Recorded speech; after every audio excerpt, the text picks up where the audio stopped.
आज Doubtnut app download करें। Doubtnut पर अपने सभी गणित, रसायन विज्ञान, भौतिक विज्ञान और जीव विज्ञान के डाउट्स का करो सफाया। बस प्रश्न की फोटो खींचो, एक ही प्रश्न को क्रॉप करो और तुरंत वीडियो सोल्यूशन पाओ। अभी डाउनलोड करें। हेलो दोस्तों, आपका प्रश्न है जियोलाइट के द्वारा उत्प्रेरण के महत्वपूर्ण लक्षणों का वर्णन करो। तो चलिए इस प्रश्न को हल करते हैं। ठीक है, तो दोस्तों जियोलाइट जो होते हैं ये इनका सामान्य सूत्र दोस्तों यहाँ पे मैं लिख रहा हूँ। जियोलाइट सबसे पहले समझ लेते हैं होते क्या हैं। जियोलाइट होते हैं अति सूक्ष्म सरंध्र एल्यूमिनोसिलिकेट। ठीक है, अति सूक्ष्म सरंध्र अति सूक्ष्म सरंध्र अति सूक्ष्म सरंध्र एल्यूमिनोसिलिकेट को क्या कहा जाता है दोस्तों? जियोलाइट कहते हैं। ठीक है, एल्यूमिनोसिलिकेट ठीक है, एल्यूमिनोसिलिकेटों को क्या कहा जाता है? जियोलाइट कहा जाता है।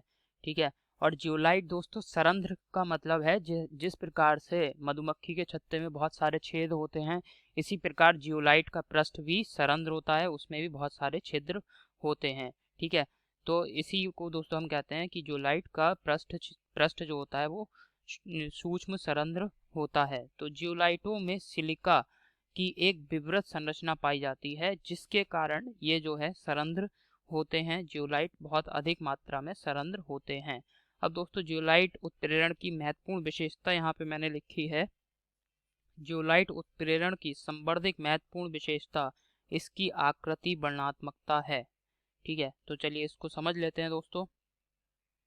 जैसे कि दोस्तों यहाँ पे हमें पता है कि जो जियोलाइट होता है इसकी जो संरचना है वो कैसी है? सरंध्र है। इसका पृष्ठ क्षेत्रफल सरंध्र होता है। ठीक है, तो आप यहाँ पे देख सकते हैं ये एक जियोलाइट है, इसको मैंने यहाँ पे लिया है और इसकी संरचना कैसी बना दी है? सरंध्र। बहुत सारे छोटे छोटे इसमें छिद्र उपस्थित हैं। अब क्या होता है दोस्तों, उत्प्रेरक, ये जब हम उत्प्रेरक के जैसे प्रयोग करेंगे इस जियोलाइट को तो क्या होगा? अभिकारक के जो अणु हैं, ठीक है, वो ये जो सरंध्र हैं जियोलाइट के पृष्ठ पे, इनमें आके अधिशोषित होंगे इस प्रकार से।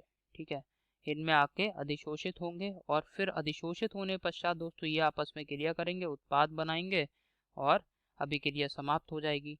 ठीक है, और दोस्तों यहाँ पे कौन से उत्प्रेरक के जो अभिकारक है, ठीक है, उसके कौन से अणु यहाँ पे अधिशोषित नहीं हो सकते इन छिद्रों में, जिनका आकार जो है इन छिद्रों के आकार की तुलना में बड़ा होगा, वे इन छिद्रों में आकर के अधिशोषित नहीं हो पाएंगे वे अणु। ठीक है, और जो अणु दोस्तों इन छिद्रों में एकत्रित नहीं हो पाएंगे, आके इकट्ठे नहीं हो पाएंगे, वे अभिक्रिया में भाग नहीं। तो दोस्तों जियोलाइट उत्प्रेरण के इस गुण को ही क्या कहते हैं? जियोलाइट उत्प्रेरण की आकृति वर्णनात्मकता कहते हैं, क्योंकि यहाँ पे कुछ निश्चित आकार के अभिकारक के अणु ही अभिक्रिया करके उत्पाद बनाएंगे। ठीक है, तो यही है दोस्तों जियोलाइट उत्प्रेरण का मुख्य लक्षण, आकृति वर्णनात्मकता।